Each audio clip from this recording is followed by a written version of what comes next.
I'm Rusty Burke.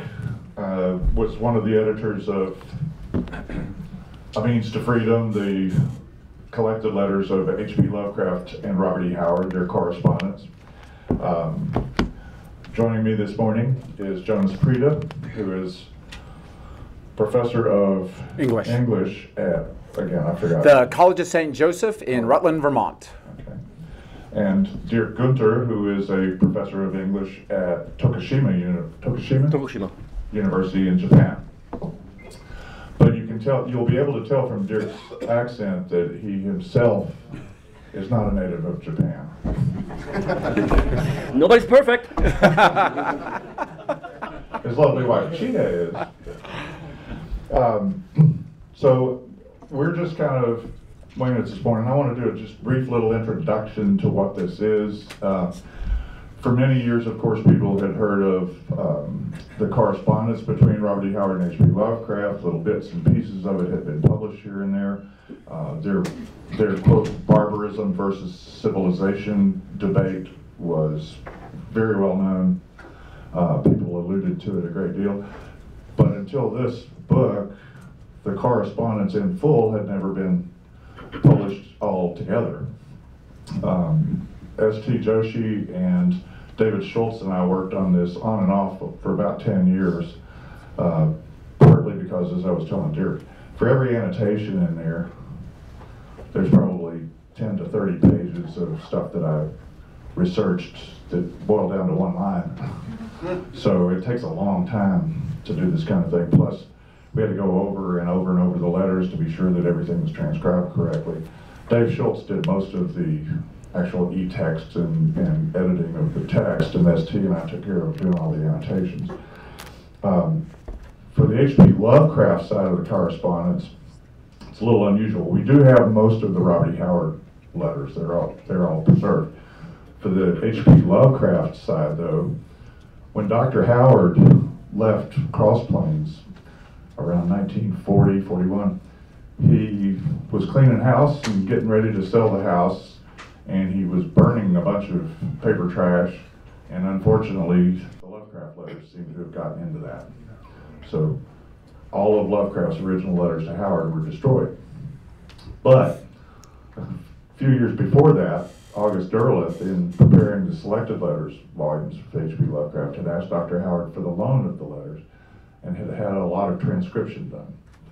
So all of what you see in here of H.P. Lovecraft, other than some of the postcards, is transcriptions that were done at Arkham House. Sometimes it's complete letters, sometimes it's only what August Derleth thought was the interesting part of the letters. Because if anybody, how many of you have actually read Lovecraft's letters of any kind to any correspondent? Okay, a lot of you. So you're familiar with the idea that the man would go on and on and on and on and on.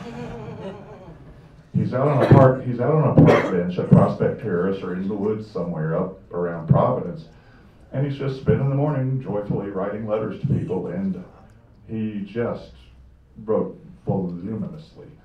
I can't remember now what S.T. Joshi's estimate of the number of letters that Lovecraft wrote is, but it was certainly in the, I think it was over 100,000. Yeah. Wasn't it, Dave? Yep.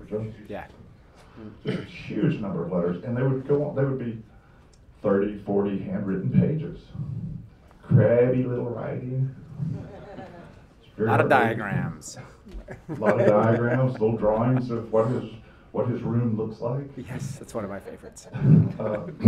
So anyway, thankfully we do have those transcriptions, and then over time ST was able to get permission from both the Lovecraft and the Howard estates to put it all together. And so that's what we've got. I want to start with just a brief little observation, and then I'll turn it over to these guys too. We're just kind of winging it up here, and if anybody has questions, certainly feel free to jump in and ask. But Lovecraft and Howard, it's not a real crisp observation to say they were very different personalities. Lovecraft was the old gent. He had decided somewhere in his youth that he was a gentleman of Regency England, the 17th century, and his diction, his affectations are all that. Howard, of course, was the product of the Western frontier, sort of indifferently formally educated, but very well educated autodidactically.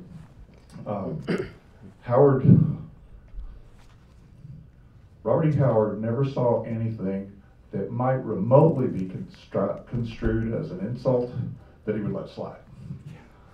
He was ready to jump on it and get defensive about it. Lovecraft, on the other hand, was indifferent to how he might be taken. And so a statement like, well, only an ill-bred moron could believe something like that. I mean, it's just, this correspondence is full of that kind of stuff. And of course, Bob would take it personally and jump all over it. And then Lovecraft's got to back down and say, well, of course I didn't mean that. I mean, this. And Bob would jump on that. So I have marked a few passages that I'll pick out and go with, but I want to let Jonas and Dierk get a word in before I do that. So one of the things that has most struck me about rereading these is the schizophrenic nature of the letters, almost, where it'll be 4 or 5 paragraphs of like, you've completely misunderstood what I mean by barbarism. And then it just changes into like, oh yeah, and by the way, there's a very important football game that's happening in Abilene, and here's a paragraph about like the great running back that was somewhere. And part of me is like, you do realize you're talking to H.P. Lovecraft, right? He does not care about football. If it wasn't invented in 1620, you're missing the point. And so it has this, in many ways you can tell that's the struggle that is going on, is how much of it is, I want to talk to you about these big ideas, and then how much of it is, I want to tell you about my life in Texas and what's going on, because it is a correspondence, right? They are friends of a sort. And so in rereading that tension really came out to me much more than before. And it's in a good way, because I feel like it's humanized both people for me. I mean, in both good and bad ways, where if I have to read the term mongrel horde one more time, it's just like, okay, I get it. You're nativism. Well, sometimes you said swarm. Yes, thank you. Or swarm. But it's also, okay, we both like ice cream, which is one of the things that I noticed, where Bob Howard was a huge ice cream eater. And there's this great story of Lovecraft going to an ice cream store somewhere in the Providence area, and he and a couple guys trying to eat all 30 flavors. Yeah. And so it has this neat, crossover of those kind of moments where you do see behind sort of the barbarism versus civilization battle that's going on. Yeah. Well, I'm trying to keep it short. The thing, I'm a motor mouth, and so it's important to hand the mic off. Continue?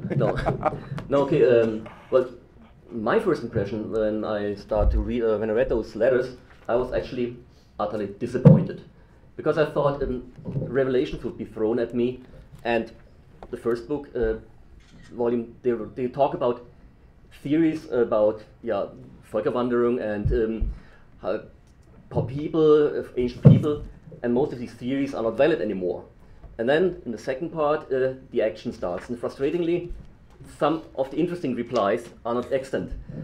And I was really thankful when these Means of Freedom came out, because of those fracture of Rusty's annotation, which were really helpful. Another thought which came to me was we should be really thankful that Lovecraft and Robert E. Howard didn't have access to the internet. Because if they were on the internet, we would be without a lot of stories. That's really, it's really interesting how these guys go at each other about minor points, actually, which are not, at least for two of us, worth talking about. They rant about it. And finally, one more point about Robert E. Howard. Rusty mentioned that last year, that, for example, if you want to learn more about Robert E. Howard, these letters are really, really difficult, because Howard is an extremely unreliable informant. So he's taking over different roles. At one point he's really serious, then at one point you don't know whether he's actually serious, whether he's winding up, okay, sorry for that, okay. Where he's actually making fun of Lovecraft by just telling him some really wild stories, which for all of us are obviously not true, but Lovecraft might have taken them per se. So that, and all of this makes reading these letters interesting as well as pretty difficult. Okay, enough of German accents. Yeah. Yes, sorry, go ahead. I have a question. Did they ever meet in person? No. No. Oh, okay. No, Lovecraft took a trip to New Orleans, and I think it was 1932, but let's check me on that. Lovecraft made a trip. He's traveled a lot by bus, and he would go down to like he loved Charleston, Savannah, St. Augustine. He would travel down the East Coast, and one year he made it all the way to New Orleans, but that was as close as he could get to Texas. Bob wrote a very apologetic letter after he found out that Lovecraft was there. Lovecraft had sent him a postcard from New Orleans. Bob wrote a very apologetic, I had meant to come down to escort you to Texas. I was going to buy a car and come down and get you and bring you to Texas, but unfortunately the collapse of markets and so forth, because it's the Depression, he'd been unable to buy a car. I think that might have been part of the impetus for him to run out and actually buy a car. So they never met in person. That particular trip, though, Howard did facilitate the personal meeting of Lovecraft and E. Hoffman Price, who was living in New Orleans at the time. And they became fast friends, and of course Price wrote memoirs of both Lovecraft and Howard. Memoirs of, as far as I'm concerned, dubious utility, because Price couldn't get his jealousies of the two out of his picture of it. That's my personal opinion. But no, they never met, unfortunately. It's intriguing to think what might have happened if the two of them had spent enough time. It's quite a long drive even now from New Orleans to Cross Plains, Texas. And imagining Lovecraft in the passenger seat as Howard is driving. I can see Lovecraft edging closer and closer toward the door, away from this man who's gesticulating wildly. And Novel and Price described to me what it was like to be in the car when Bob was driving, and apparently it was an adventure because he's so interested in what he's talking about and he gesticulates all the time. So sometimes there's maybe not a hand on the wheel, and sometimes the eyes aren't really on the road. So. But that might have been, and the two of them, as I say, they were such different personalities that it's interesting to see what would have happened. In fact, I was telling Dierk, and this is a point that I don't have formulated, and I had thought, well, I'll try to pull together some examples, but time for research has been limited in the last 15 minutes. But we've talked over the years, people have said that Lovecraft's encouragement and Durl's encouragement got Howard more and more into writing regional, using his own regional background, writing westerns, or putting his background into his stories. And it occurred to me after, again, you reread through some of this, it wasn't Lovecraft encouraging Howard, he was goading him into it. The things that Lovecraft would say about the frontier would just drive Bob further into vigorous defense of the frontier. Lovecraft's talking about the lawlessness and so forth. He really, of course, Bob plays it up. He plays up the violence and the lawlessness of Texas even in his day. But Lovecraft exaggerates it because Lovecraft is from the long settled districts and so forth. And I think that continual kind of, well, of course, sometimes you only have one lawman and then he has to go in and settle the situation, but where you can bring overwhelming force, that's the natural thing to do. And Howard's like, no, the point of honor is to go in there yourself. And, he's defending the Texas Rangers and so forth. So it's fascinating, the back and forth, and the temperaments are so different. And again, Bob is so truculent, and Lovecraft is so much the gentleman. It's very hard to imagine that they would have maintained their friendship other than that at a distance. Yeah. There's one letter where Howard actually talks about, he apologizes I have it listed, but I don't want to go through there. And he's like, this is the only time I've ever apologized to any person. And so it is like, here's great Robert Howard, right? The guy who never backs down from anything, finally admitting that he probably wasn't wrong. He just misspoke.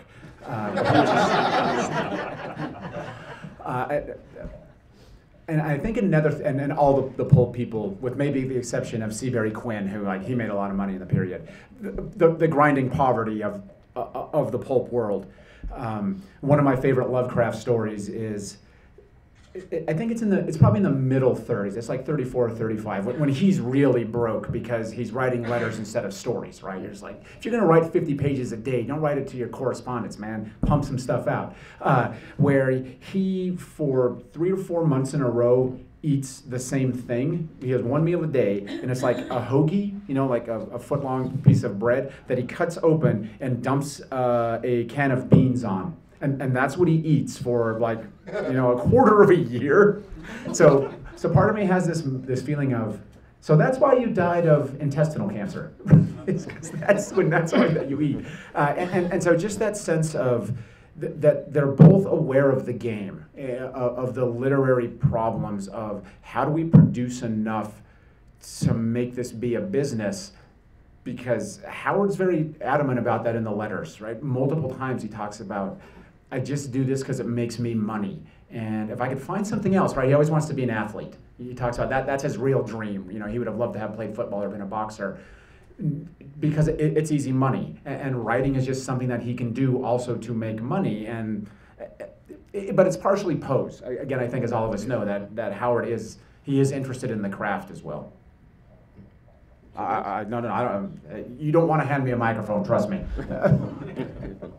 So now I'd like to come back to Lovecraft and Howard talking about the West, because in these letters it becomes really obvious how proud Howard is that he's a Texan, that he's from Texan, and it's really interesting how he throws all these stories at Lovecraft, telling him what a great place Texas is, but at the same time creating that image that Texas must be a place where you cross the street, that at least 10 people or outlaws jump at you, try to kill you, try to stab you, do nasty stuff with you. And then he writes, but Texas is actually not violent. That's really strange. And he's really playing with Lovecraft in that direction. And what I find really interesting is Howard displays an immense knowledge of Texas history. That's really fascinating. And okay, I'm going to say something really, really nasty now. What strikes me most is that actually this should qualify Howard to write excellent straight westerns. And I have to say, his straight westerns are, as far as I'm concerned, except for Vultures of Wahpeton, not that impressive. And so the question is, when Lovecraft encouraged Howard to write this huge epic about the American Southwest, what kind of epic would that have been? Would it have been some kind of realistic depiction of the history, or would have Howard actually once again stuck to the fantastic elements? Because his fantastic western, they are way superior, I think, than his straight westerns. So that's another question. Perhaps Rusty can a bit help out with. Repeat it, Joe. No, in the future, when this. How do you think would Lovecraft, would Howard continued writing? Would he have written straight western, or do you think he would have once again continued writing more focused on fantastic western fantastic influence, like these horror stories? Okay, he's asking if I thought that Howard would have written more straight westerns, or inevitably fantasy would have crept into the picture again. I think a lot of it would have depended on markets, whether he thought he could sell and actually get paid for them. Weird Tales, the problem with Weird Tales, of course, was that they're publishing his stories as he sends them in, but they're not paying yet. What was it? At the time he died, they owed him like $800 or something, which was a great deal of money back then. I think he would have written a lot of straight westerns, and Jim Reasoner and I have talked about this. As far as pulps go, Bob was kind of a pioneer of the darker western, the one where it's sort of amoral. There's not good and bad in it. The stronger guy wins finally in the end, because that's how stories like this go. For instance, Vultures of Wapaton, not a happy ending. Yeah. If you read the right one, he did, for the market, write a happy ending for it too, which for some reason the magazine decided to publish both endings. But I think he would have written a lot of straight westerns. But one of the last pieces that he wrote apparently was Next Summer Cut, which is got a western setting, but is clearly a fantastic story. So I don't know if he could have let his imagination, reined his imagination in enough to just write straight historical with that. Yes, Jeff. Just real quick, just to kind of add to what Rusty was saying there, you mentioned Next Summer Cat, but also he had just broken into Argosy, and right there at the end, and sent them 6 westerns, 3 humorous, I guess there were 4 humorous ones, a straight one and a weird one. So he basically used a shotgun approach. Once he broke into Argosy, he would, the editor there was the old editor at Fiction House, where they've been publishing his Breck Alkin stories, and so they brought him to Argosy ostensibly for his humorous westerns. But he also sent him a straight western. He also sent him a weird western. To try and probably, like as Rusty was saying, see what took. And that was right there at the end. Those are all published in 36. Mark Finn makes an argument around that, right? Where that's one of the things that Howard really started to figure out is tailor your material for the pulp that you're submitting to, and then that's hard to do. Anybody, I think, who is a creative writer, which I certainly am not, except for Dungeons and Dragons modules. It's hard to sort of write for a market, but it's to Robert Howard's credit that he could and got published in a range of these kind of fields, and it's something we don't see again from a Lovecraft. Lovecraft's doing his thing with science fiction horror, and that's what he writes, and he doesn't really have this ability to like hit a bunch of different kinds of markets. I found one of the things about football that I just want to read, because it's like, I can only imagine what Lovecraft thought when he got this letter. So this is from 31. By the way, if you like a good tearing, smashing game of football, you might drop around to Cambridge on the 24th of this month, when the Lone Star State makes her first invasion of the East. The University of Texas plays Harvard then, and as a special train carries thousands of Texas fans to the game. Eastern sports writers underrate the power of this Texas team, champion of the Southwest Conference, and as strong as stronger than last year when it easily conquered SMU of Dallas. It's like, he's not going to understand you. He doesn't care that it's a good smashing game. He's not even going to travel out of his block. Why would he go to Harvard? Yeah. Okay, I'll just read the part where he asks Lovecraft, write some spicy stories. Yeah. What's the date on that? That's I just looked this up. It's this one, October 31. Okay, go ahead. Who won that game? Well, that's what I'm looking up, because there's a very interesting reply to that. I have the Howard follow-up. As for the Texas-Harvard game, the next time I start bragging on a football team, do me the favor of knocking me in the head with the barrel of your pistol. Of all the ignominious, utterly disgusting upsets, that took the cake. I hope the next time the state sends a team east, it will send one of its strongest, not one of its weakest. Harvard defeated Texas 35-7. You've got that part with the spices. Oh yeah, I'll try to find that one. Do you have that part where Howard tells? I don't have. I sort of have it in my head. I'm not going to go looking for it, but Dierk is referring to. He said, "What about when we're talking about? Are you aware of your audience for the letter?"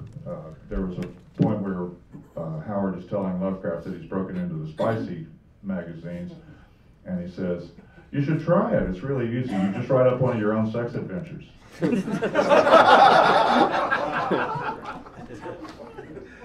Well, H.P. Lovecraft's sex adventures wouldn't go very far. Yes? Would you say these two gentlemen liked each other and then respected each other? I would say that this is, you see a development over the course of the correspondence. At the very beginning of the correspondence, Robert E. Howard clearly has a great deal of respect for H.P. Lovecraft as a guy who has, he's like the top of the game. He is Mr. Lovecraft, and the first couple or 3 years, it starts out, the letters always start, "Dear Mr. Lovecraft." Very deferential, very, what do I want to say, very polite and sort of respectful toward Lovecraft. Then it becomes "Dear HPL," and there's a long period in there where Howard's clearly trying to craft his letters to really get his arguments across. We've got draft pages of a lot of the letters, so we know he's rewriting it to try to make his points clearer. And then by the end of the correspondence, the last couple of years, it's still "Dear HPL," but it's, "Well, you and your fascist buddies in Italy." You know? He's really sarcastic and like, you couldn't possibly mean some of the things that you're saying. And so Howard comes to see himself clearly as an equal, where he had begun as the junior part of the correspondence. Lovecraft was the same with pretty much all of his correspondence, I think.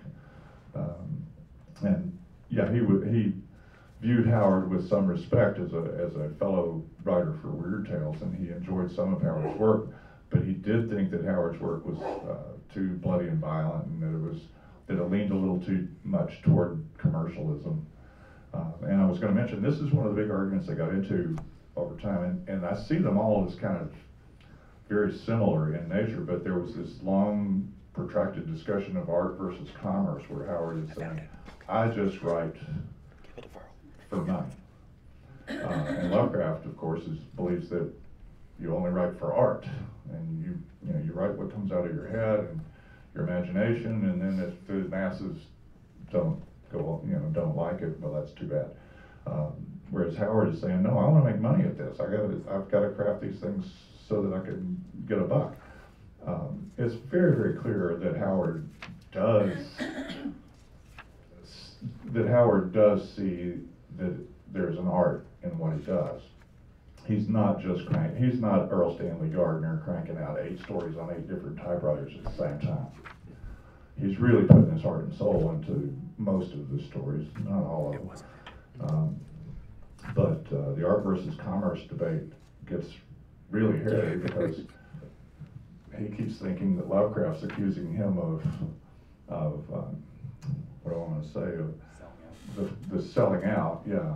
And he says, "But how am I going to eat?" You know. So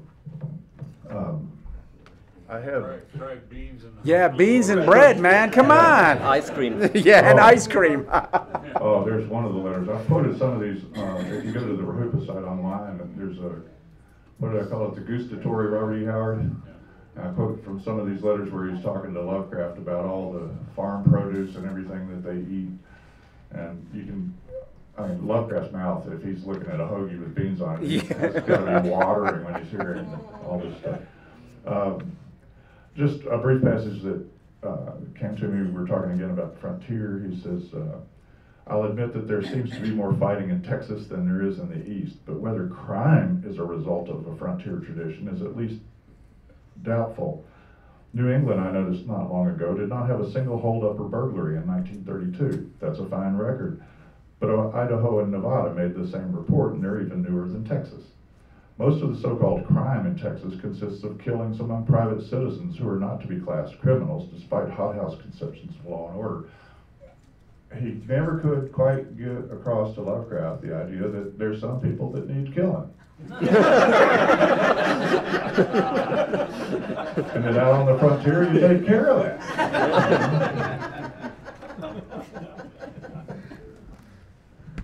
I was looking desperately for the comment from the Spices and couldn't find it because it's pretty funny.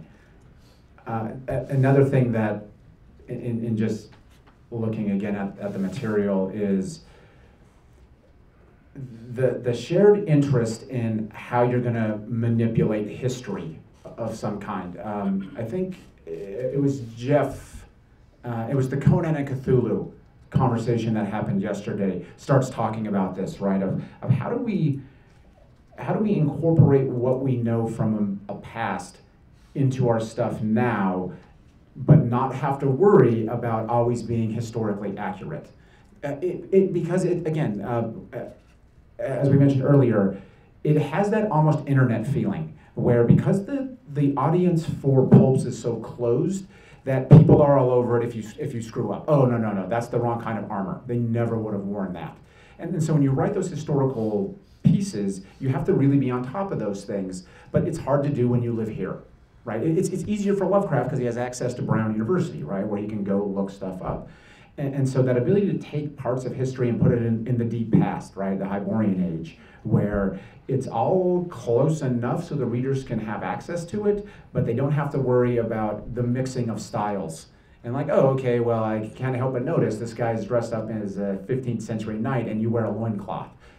That stuff matters less because it's not real, but it's all informed historically. And that's another one of those commonalities that I think Howard and Lovecraft do a good job of working through with each other. Perhaps you'd like to comment on that one, or nothing? Yeah, I'm just filling time right now, you know. There's a question. Oh, yeah. Oh, there's a question. My God, thank you. Did they have their family responses in the letters talk about where Lovecraft lived with the arts and stuff like that? And did Bob understand that as far as their correspondence? Yeah, they would talk about their families. Bob talked a lot about his mother and father, and Lovecraft would talk about his aunts. It's fairly poignant when he's telling Howard about the death of one of his aunts. So yeah, they knew each other's personal stories. One of the wonderful things about both letters, completely setting aside their arguments, is the letters are full of delightful travelogues.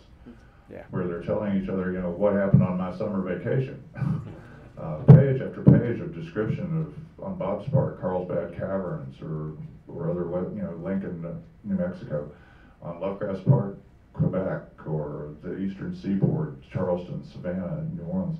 They loved to tell each other about what was going on in their lives. Yeah. Mm-hmm. Uh-huh. Did they have common inspirations for like writers that they liked? Do they have common inspirations? No. I think outside of Mackin, who they both... They both liked, yeah, they both liked Arthur Machen, but again, their interests are so different and their access to things is so different. But Lovecraft is, if you've read Lovecraft's supernatural horror and literature, he shared that with Howard at one point, sent him a copy. And Howard essentially admits, I haven't read most of these. Howard's inspirations, and back in the early days of the internet, when I was more famous than I am now, people would write to me and they would say, I want to write like Robert E. Howard, so what do I do? And I'm like, well, first of all, don't read fantasy, because he didn't. Read history. That's where he drew his sources of inspiration from. Read legendary, mythology. Read the sort of background material that he read. But he only had access to what he could get here in Central Texas, which was not inconsiderable. I mean, we had Carnegie Library in Brownwood, and they had, and he loved Von Blom's bookstore over in Waco. And he mail ordered some books. And overlooked something that one day somebody ought to look into. I thought Deke Parsons did a pretty good job a couple of years ago with it. Adventure Magazine was one of Robert E. Howard's major sources of literary inspiration. And the Ask Adventure column in the back, which Howard actually wrote a couple of letters to, was just full of all kinds of information. People would write on all manner of topics, writing questions, and they'd get experts to answer them. So that was a big source of his information as well. Yes? Yes. I know when he was young, he was a voracious reader, but when he started writing and as he became a professional writer, did he continue to read a lot, or was he spending all of his time writing, or do you know? Well, he read a lot. He didn't read as much probably as when he was busy younger. writing. Yeah. Okay. Yeah, but he still read. He still read a lot, and Okay. If you know, when I spent a lot of time assembling the list of Robert Howard's bookshelf, the books that were donated after his death to Howard Payne, and there's every year is pretty well represented. So he was buying books and reading books right up to the end. Yes. I'm sorry. Okay. Yeah. In Lovecraft's letters to other people, does he talk much about how Robert's suicide affected him? Yes, and it affected him quite a lot. Of course, it affected the whole community. Henry S. Whitehead had died a couple of years before that, and that had affected Lovecraft profoundly. And then the loss of Howard just was overwhelming. And there's a lot of very poignant passages in his later letters. Dr. Howard continued a correspondence with Lovecraft for a little while. And those could be very poignant.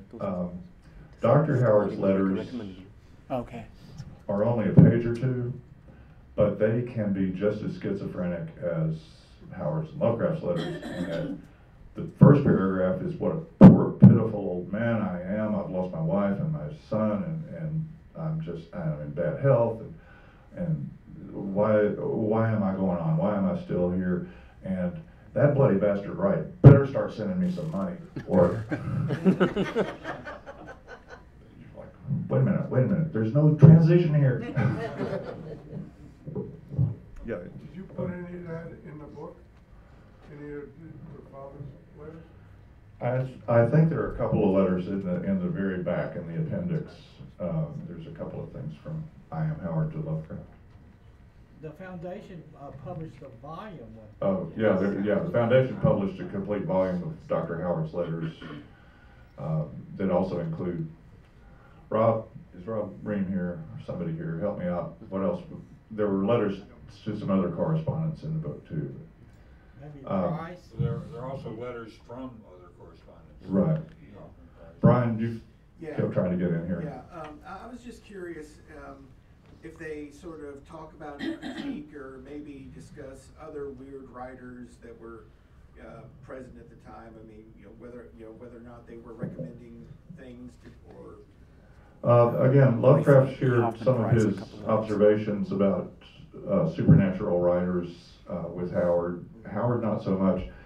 And my impression, again, somebody might be able to pull a quote that proves me wrong, but whereas Lovecraft and Price in their correspondence would slag on all kinds of other writers, they'd talk about how dreadful Seabury Quinn was and what an awful idiot Farnabas's Farnsworth Wright was. But Howard, no. Howard did not talk much about other writers. There was one quote where he talked about the infliction of cruelty on a woman, the sort of thing that Seabury Quinn does, seems to get the covers or get the reader's attention, but that's about as close as he comes to being critical of another weird writer. Yeah, Jeff. It's sort of a question maybe all three of you can chime in on this one. For me, when I read the correspondence, one of the most interesting things is seeing the parts of their conversations that end up becoming plot seeds for Howard stories. And there's a number of these that take place, and to me that's really fascinating. So what I'd like to know is, from each of you maybe, what are some of your favorite examples of this, where a Howard story seems to have sprung directly almost from the conversation and the interaction between Howard and Lovecraft and the writers? And I was ready to read a quote about football. Read a quote on football. I need to think. Do you have any? Actually. I'll think. It would take me a minute. Help me again. Briefly summarize. What am I looking for? What are some of your favorite examples of Howard stories that seem to have sprung directly from the two that spring to mind, of course, are Pigeons from Hell, which is clearly outlined in his talk about Bagwell and the old cook. I'm going to try to find that right now. Stuff. And that's just clearly the plot term of Pigeons from Hell there. And then there's, and I would have to research it, but the plot seed of Old Garfield's Heart is in the Yeah. Lovecraft letters too. Yeah, Black Cannon too. Black Cannons also. Black Cannon, for example. Howard tells Lovecraft about Kelly, the conjureman, and out of this he developed the story Black Cannon. Here's, just going along with that, here's the material from the letter.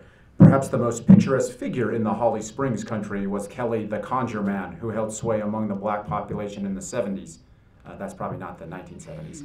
Son of a Congo Juju man was Kelly, and he dwelt apart from his race in a silent majesty by the river. He must have been a magnificent brute, tall and supple as a black tiger, as we all know, tigers and panthers, and with a silent haughtiness of manner that included whites as well as blacks. And so there's that short story that is Kelly the Conjureman, and then that shows up again in Black Canaan.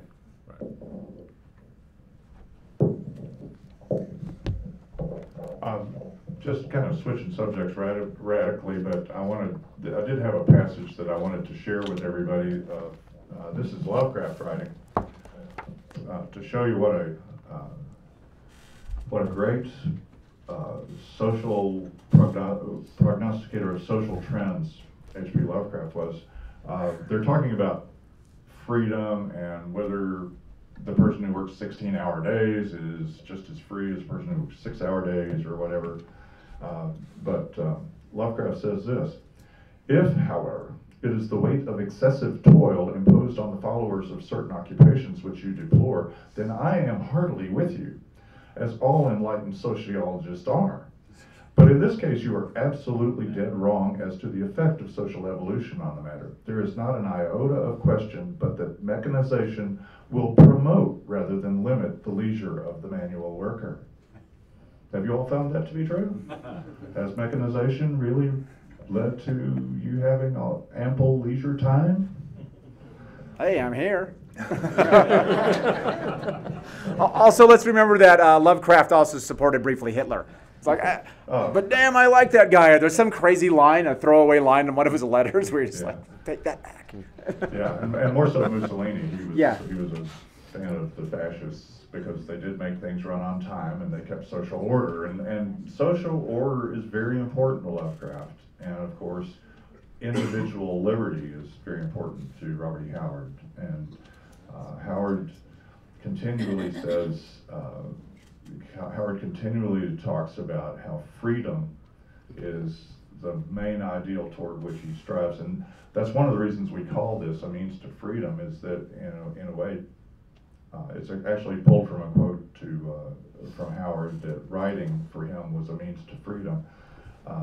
But we saw that both writers, that writing and writing letters was a means to freedom for them. It freed them from farm work. It freed Lovecraft from having to go get a job. But for Howard, individual freedom was the main ideal toward which one strives in life, whereas for Lovecraft, social order was much more important as an ideal. And I think that's the ultimate root of the civilization versus barbarism, the art versus commerce, the police and order versus more lawlessness on the frontier. All of these debates that they have ultimately come down to that, the individual versus the society. Just to go back in time, I mean, not literally, that'd be awesome. But as far as the conversation goes, to sort of the schizophrenic nature of the letters, this is just an example of it. Again, this is Lovecraft and Howard. I feel so honored that you would refer to von Junz's accursed document, and thanks for the German of the nameless cults. So that starts one paragraph. And then later on in that same paragraph, I don't wonder that you received letters inquiring about the Necronomicon. You invested with so much realism that it fooled me among others. Next paragraph. I've been working on a new character, providing him with the new epic, the Hyborian Age, which men have forgotten but remains in classical names and distorted myth. Wright has rejected most of the series, but I did sell him one, The Phoenix and the Sword. Talks a little bit about Horror on the Mount, and then it just immediately goes with, I've read with interest your comments on the Eastern question, and agree with you that Japan should be kept out of China, at least. With millions of the Chinese trained on the Nipponese military machine, they'll be held to pay. No paragraph.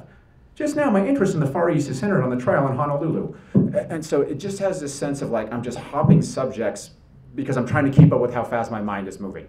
And this might be a question, sorry. I don't mean to interrupt. Please. Do you think he's doing that because he's written that portion of the letter one day, Yeah. and a week later he comes back and revisits I was it? just about to ask that question. Rusty, you got anything on this? Yeah, it took, sometimes, there's one letter I remember that somewhere about 2/3 of the way through the letter, he says, I began this letter 6 weeks ago. So yeah, the letters would take a while because there were other things to do.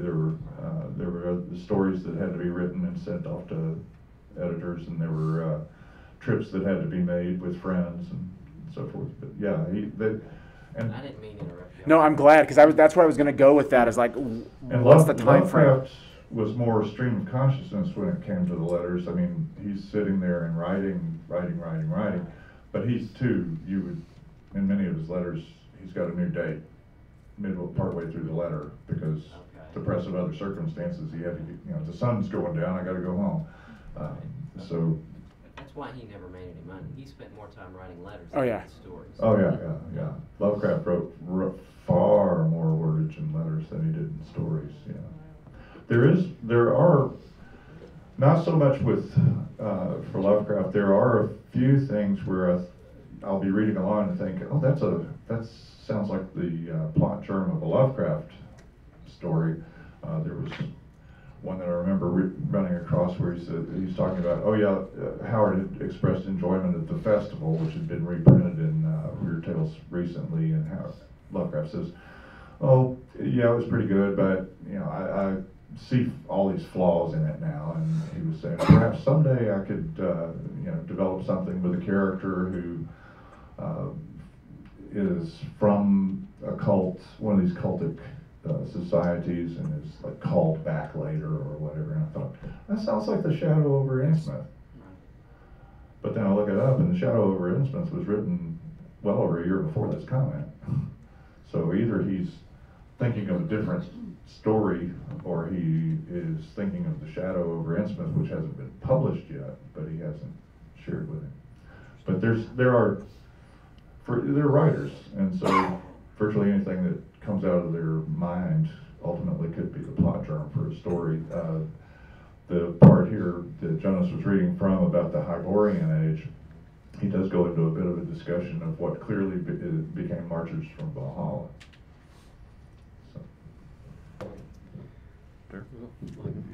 You mentioned everything. Yeah, that was one question actually. Oh yes, I was wondering what you guys might think about this. In my reading of those books, I remember Lovecraft speaking to Howard about the anticipation he had in crushing some other correspondent he was talking to, in his letters. And I just wonder if you guys think he might have a touch of the passive-aggressive in him, which would be kind of funny because he was such a laid-back, non-aggressive seeming person, in his approach to violence and all that. I just wonder what your opinions of that might be. Which he, Lovecraft? Yeah. Yeah. Yeah, I think. I don't think there's any question. Yeah, the passive-aggressive is almost the perfect description for the world of love, because it's hard to imagine him being aggressive. Yeah. So, and certainly, and Rusty alluded to this earlier, where it almost always has this sense of, for Lovecraft, I'm smarter than everybody I'm dealing with, but I also know that I get sick when it drops beneath 60 degrees. And so I know there's certain things I'm good at and certain things that I'm not. So I got to zing people with my skill, which is with the pen. And at the same time, you're writing stuff nobody reads, so who cares, right, about your ability to make fun of people. Again. Oh, sorry. Don't give me the mic, don't give me the mic! Don't take my lines, man. Here's something from Howard that kind of gives an idea of what Lovecraft had been writing and a goad. He says, As for the cases I gave of atrocities committed by civilized people, I can't see that any comparison with the deeds of the Afghans, the Abyssinians, or Javaros has any weight with the point I was making. I didn't offer the actions of these people as comparison. I didn't even mention them. I compared the actions of the so-called civilized people with the actions of my pioneer ancestors and their contemporaries. I challenged you to show proofs that the Texas pioneers ever committed any wholesale atrocities to match those I enumerated, such as Mussolini's invasion of Abyssinia. You say I still seem to think that you attack the Western pioneers in spite of your repeated expressions of admiration for them. No, I don't think you consciously attack them according to your standards. I realize you have expressed an admiration for them in general, yet you have consistently attributed to them and to their modern descendants a brutality and callousness which you seem to think sets them at a disadvantage with the Europeans. And then he goes into, Lovecraft had accused him of having an enmity towards civilization, and that really set Bob off. And that went on for like 3 or 4 letters, I think. That's like this, nobody of these guys actually wanted to back down. And that's really like, it's when you read those letters, they start so pleasantly with totally different topic, and you feel, okay, they're finally finished, and then comes the sentence, coming to speaking of, and once again they start all over again. And it's not like they have a discussion, actually, they just repeat their own point of view, and I don't see actually real debate going on, honestly. Those of you who are internet people, the flame war or a trolling, I mean, that's what it is. Oftentimes it just seems like, you pointed out earlier, if they were alive when the internet was happening, it would have just been that, of just bing, bing, bing, back and forth. And the comment thread on the H.P. Lovecraft, Robert Howard discussion board would have been full of just them talking to each other. Nobody else would have had a chance. Unfriend. Yeah, yes, unfriend.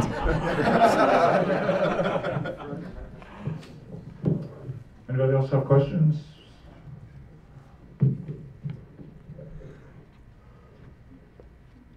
Please. Rusty, yeah. just one thing that hits me in hearing about it. I know Howard was writing to make money, but you know he was really motivated because he was making money for his mom's health care, basically. I mean, that's the sense I've gotten in reading, is that he was always worried about being able to pay for cover their family expenses. Scott's talking about Howard had to write to bring in money for his mother's medical expenses. That was one of his major motivations for seeing it as a commercial enterprise, which is probably true. Now this gets us wrapped up into questions of biography that I don't really want to get into here, but at least during the Depression, Dr. Howard was a physician, it's true, but he didn't get a lot of cash. He got produce, he got a side of beef, he got whatever these farmers could pay him, and they would pay him in. But cash was not part of the equation frequently, so Robert was the one who was bringing in cash that would help pay for his mother's medical expenses. Dr. Howard did get professional discounts from other doctors and hospitals and so forth, which helped. But yeah, Robert did assume a great deal of the responsibility, not only for the paying for his mother's medical care, but also for getting her to the hospitals and for taking care of her. So that was a big factor in his sense of, I've got to make money here. Yeah. On the other hand, I don't think any of us, you know, as you go through it, there's a quote in here where he says, well, you know, don't mistake this Texan trend to deprecate ourselves for a lack of self-confidence. That, you know, certainly, yeah, we have egos, and he believed that his work was good, and I think he believed that he wrote good stories, and he knew that he was popular with the readers. So yeah, I don't think he saw himself as a purely commercial writer, but he was counterpointing Lovecraft's purely artistic stance with a lot of that. Yeah. Sorry, on that same vein, I just wondered if either of them talk about or have a question about the sort of place of the pulps in like the larger American literary tradition. Like do they think of themselves as like American literature writers? Or, do Lovecraft and Howard, he's asking, what about their, how do they see the position of the pulps and their own status in the pulps, and do they see themselves as essentially literary figures? I think no. Lovecraft, perhaps to some extent, saw himself as a literary artist, but that's his pose as a Regency gentleman. He's Joseph Addison. He's an essayist. In fact, Lovecraft really began his writing career more writing essays for the amateur press. So Lovecraft wanted to see it as something that was completely above commercial concerns. Howard saw himself as writing stories to send to get published so he could get paid. Now I think he thought that he needed to put a lot of art into those stories. I don't think he saw what he was writing as pure pap, but I don't think he also didn't see it as Jack London or what he would call genuine literary art. Yeah. Does Lovecraft have a correspondence with any writers or essayists from across the Atlantic? Do you know Jonas? No, I don't know off the top of my head. Nor the bottom. The question is whether Lovecraft had a correspondence with any I don't think so. European, essentially European writers, and I'm not aware that he did, no. In fact, there was one point where he mentioned something about Arthur Machen, and Howard said, well, if you'll get me his address, I'll write to him. So Lovecraft, I don't think was, Lovecraft would have seen it like, I don't want to impose myself on this person. In fact, he did not initiate that correspondence with Howard. Howard initiated the correspondence. Actually, it was facilitated. Howard wrote a letter to Farnsworth Wright praising Lovecraft's story, but mentioning the rats in the walls, but mentioning that there was a mistake, or not, that it seemed to be based on an outmoded idea of the settlement of England, of the British Isles. And Farnsworth Wright forwarded that to Lovecraft, who then responded to Howard. And Lovecraft himself never traveled to the UK? No. But, just as frequently people, I used to take umbrage, people would say, Howard never left Texas. Well, he did once. He went to New Orleans once, and then he went to New Mexico a couple of times and stuff. But they're like, Howard never left Texas. And I'm like, do you know how big Texas is? And do you know how long it took you to drive 500 miles back in 1932, 33? Yeah, that's actually nice, because you were just asking how Lovecraft and Howard, how they regard themselves as pulp writers, and not so much, but as Rusty just mentioned, Howard wrote in one of his letters that he was the only one writer in Texas, at least in this part of the region, which we can actually say Howard himself regarded himself actually as a regional writer of Texas. Do you have that passage? No. Okay, sorry. I didn't bring my books from Japan, so. Yes. And I remember reading somewhere recently in a letter, and I don't know if it was just in a bad moment, but of Lovecraft writing about the people who read Weird Tales being pretty derogatory. Like these miserable readers wouldn't appreciate a good sentence if it hit them over the head. I don't know why we struggle to do, but they don't appreciate it. It was in that vein. Was that his attitude, or was that just a bad moment? Because he didn't seem to thought like the writers or the readers. Yeah,